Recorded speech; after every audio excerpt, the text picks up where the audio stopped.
Hey guys, Joe here, and today we are taking a look at an HK pistol. This is the P30L, which is the long slide variant of the P30. So let's go ahead and take a look at this. I think we're going to enjoy it, and TLDR, I'm probably buying this one. If you're new to the channel, thanks for checking it out. I appreciate you giving me a few minutes of your time. Maybe consider getting subscribed down there. Use my Amazon affiliate link, so everything I use to film the videos as well as some accessories will be listed down there as well. You can help the channel grow by just commenting, liking, subscribing, or using my Amazon affiliate links. It'll allow me to get other stuff to check out, such as this pistol. HK, Heckler & Koch, has been around for a very long time. The P30 lineup has only been around since 2006, but it made a very, very big impact in the law enforcement world. First thing we'll do is drop the mag, and we will talk about all the features, including that cool mag release, in a minute. But as you can see, nothing in it, so we are good to go. We'll decock this one and set that aside. Let's take a look at the box real quick. It's just your standard black plastic box, nothing big about it, no big deal, no big thing. Inside the box you get a nice foam insert for the firearm. It's two different types in here. You can see the cutouts for the firearm, the mag, the loader, and a bunch of stuff we're going to take a look at, and a foam top. Really nice HK lock. Inside the package you get the firearm, the HK P30. You get one magazine in the firearm, one spare magazine. These are both 15 rounders. You get the speed loader. It's not a very fast, it just helps save your thumbs a little bit. I would use an up Lula or a mag Lula, and you could probably get a better speed loader. Pardon me, I was looking at two things while talking. One cool thing about the HK pistol is not only is the back strap replaceable, but so are the side panels, which is something a lot of manufacturers do not do. So in the box you get two extra back straps. You get a medium and you get a large. You can see quite a big difference there. And the smallest one, actually I think this is the medium and the other one's the small one. But you get three sizes there, but you also get different thickness side panels. Now the ones that are on the gun I think are the ones they ship with. This is a used piece, but as you can see from the condition, it is in exceptionally good condition.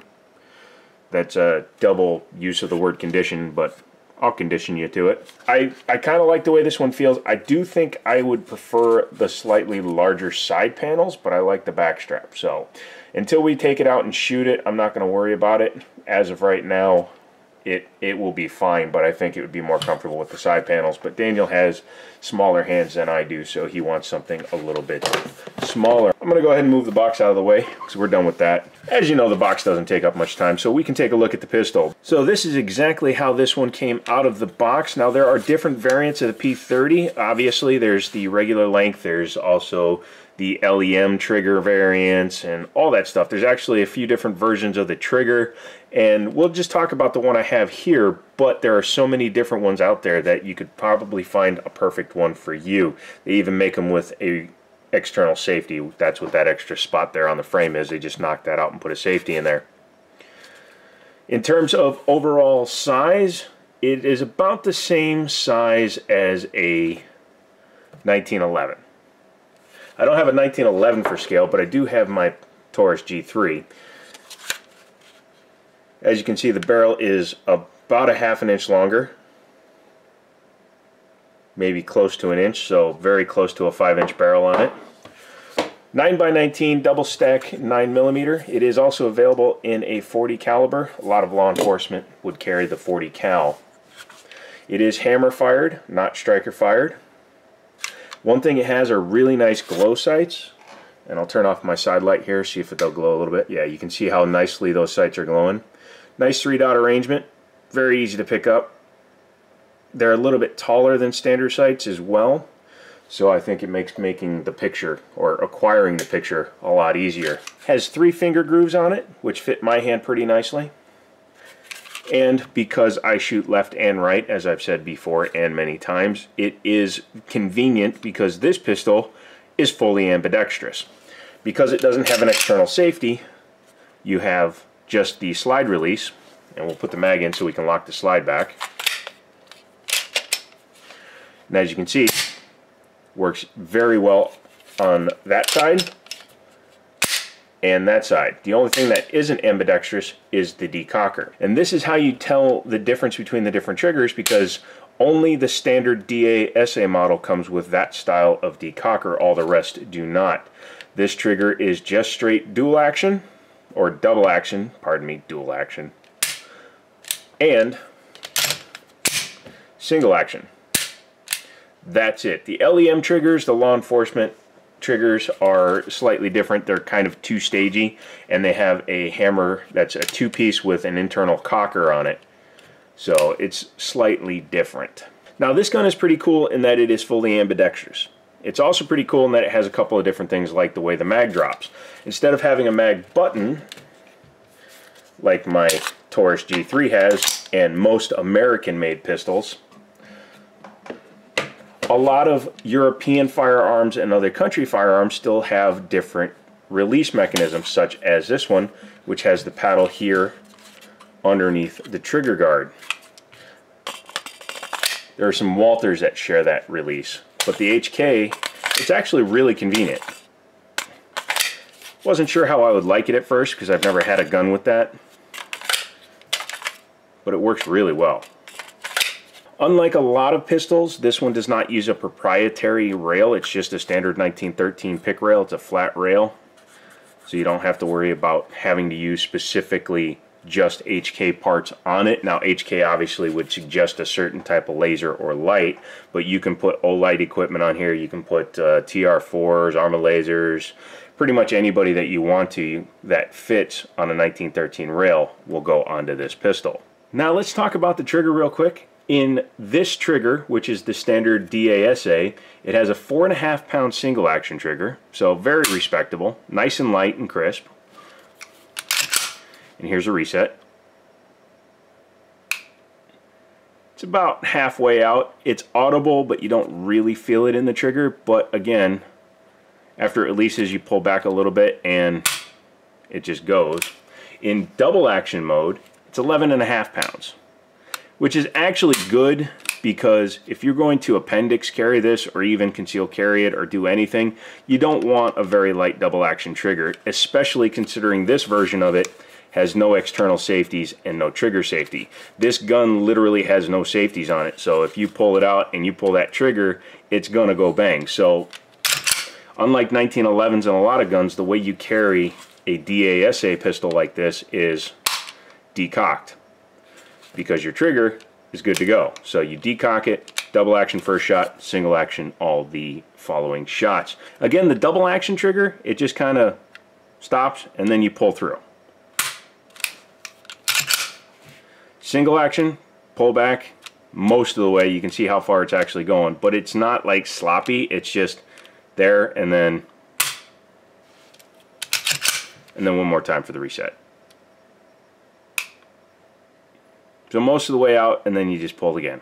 I'm sure the next thing you guys want to see is the takedown, so I'm going to back up the camera just a little bit so that I can get a little bit more real estate to work with. It's a little bit different on the HKs than some other pistols, but not a terribly, terribly different system. So what you're going to do, number one, lock open your slide, safety check the firearm, nothing in it. Nothing in it. We're good to go. We've had this open like 6 times because I've been racking it, but it never hurts to check. This is one of those times where being a little bit compulsive about your checking comes in handy. But now that you have it open, you're actually going to grab it and pull it back just a little bit more. And on this side, you're going to be pushing that pin towards the other side. So you have to kind of wiggle it around till you find the spot where it loosens. And then you just pull up. Now it's not going to go anywhere because it's actually fixed in place. But when you do that, then the gun just comes apart. So this is retained in place. It doesn't need to come out. It just needs to move over. The slide comes apart just like a lot of pistols. However, it's a little bit different inside. The design of the recoil spring is quite different. It has this huge brace or buffer. It's got a nylon on one end and it's metal all the way around it. I'm not sure if that's just for like inside keeping it level and straight because of the way the recoil system works. I'm not 100% sure. I haven't found good documentation on that. If you know, please let me know in the comments, because that's pretty damn beefy. I'm thinking it's just a secondary system. Instead of letting the spring compress too hard, this comes down and just impacts there. I think it's just a better way to stop the slide from going back all the way. The barrel is a traditional Browning tilting action breech lockup barrel. Absolutely bog standard. Nicely finished. Like I said, it's about a 4.5 inch barrel, which they call the long slide. Okay, we'll go with that. And you'll see inside that it does actually have a drop safety. So if you just drop the firearm, it's not going to go off, but it doesn't have any sort of trigger block or anything like that. So again, if you pull the trigger, it's going to go bang. The finishing inside is very nice. This gun has a few rounds through it. I'm not sure how many, but it isn't a lot. As you can see, there's just minimal wear here, but that could happen after just half a box of ammunition, because that's where the breech actually contacts the top of the slide. Back here, it's all very nicely finished. No marks that I can really see. Has an external extractor. I don't care either way. Some people don't like them. I don't care. 1911s have internal extractors. A few other firearms have them. External, internal, as long as it works and it works right and gets rid of the shell the way that it should, I'm fine with it. This one does have some nice front and rear serrations. Front and rear, not front and rear. I don't know why I always do that. I'm always backwards with that. And it does have a flat top to the slide. However, it's not like striations or anything, so it's not going to do anything to reduce the glare. I think they just wanted to break up the look of it and add a few more lines. A little bit of scalloping in here does take a little bit of weight off the slide. Taking a look at the frame, it's very light because it doesn't have a whole bunch of extra components in it. It doesn't have any sort of trigger safety, so it doesn't have extra bars for that. It doesn't have a manual safety, so nothing in there for a trigger block or anything like that. You just have your trigger, your extractor, ejector, excuse me, that's the extractor, that's the ejector, and then you have your firing pin safety, or your, when you pull the trigger, it's going to push up on that. Other than that, it's very, very simple. Hammer is inside the frame. There's your trigger bar. Super plain and simple and easy to use, which makes it very easy to service and repair if it needs parts. And as you can see, since this is captive, you only have 4 main parts to field strip it. One thing I do see inside the frame that's a little bit worrisome to me is that the slide rails are plastic, and if you see right here, there's a little chip in the frame already. I'm not saying that it's going to break, but longevity can be shortened because of not having metal inserts. Let's go ahead and reassemble it. It's reverse order, of course. You just take your barrel, flip it upside down, put that in there, take your recoil spring, make sure the plug is up at the top, I'd say. You need to make sure that this cutout is down, and when you set it in, what is on my arm? I have no clue. Good.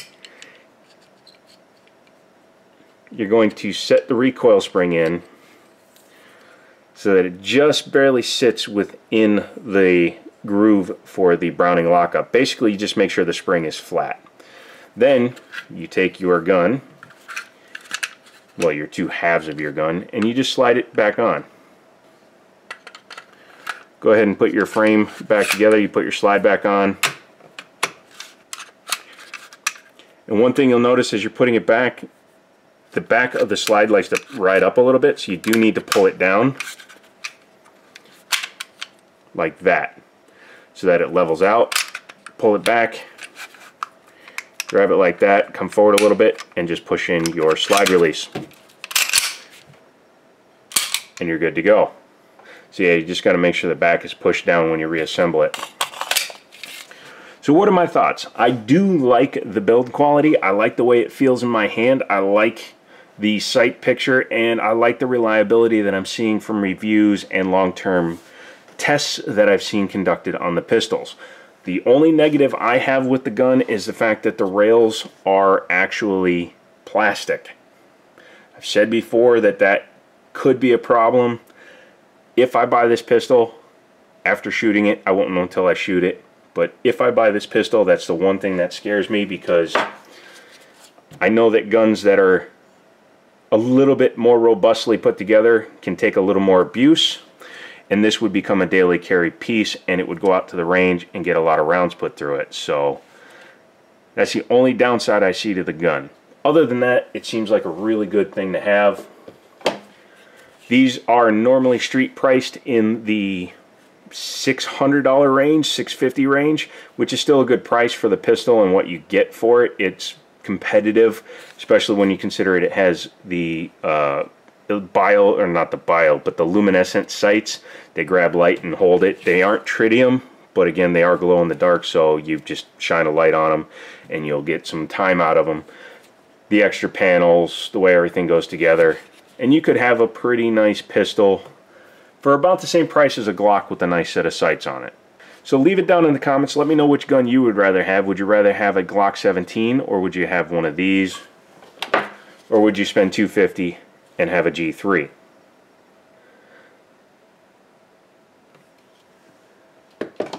This is one of those pistols that's just really interesting. We don't see it too often come into the shop as a used piece, and the price that I would pay for it is quite reasonable, and it's a long slide, and I prefer a long slide pistol. So anywho, check us out, Google us, libertyarms.us. We're in Harrisonburg, Virginia. Just Google Liberty Arms, Harrisonburg, Virginia.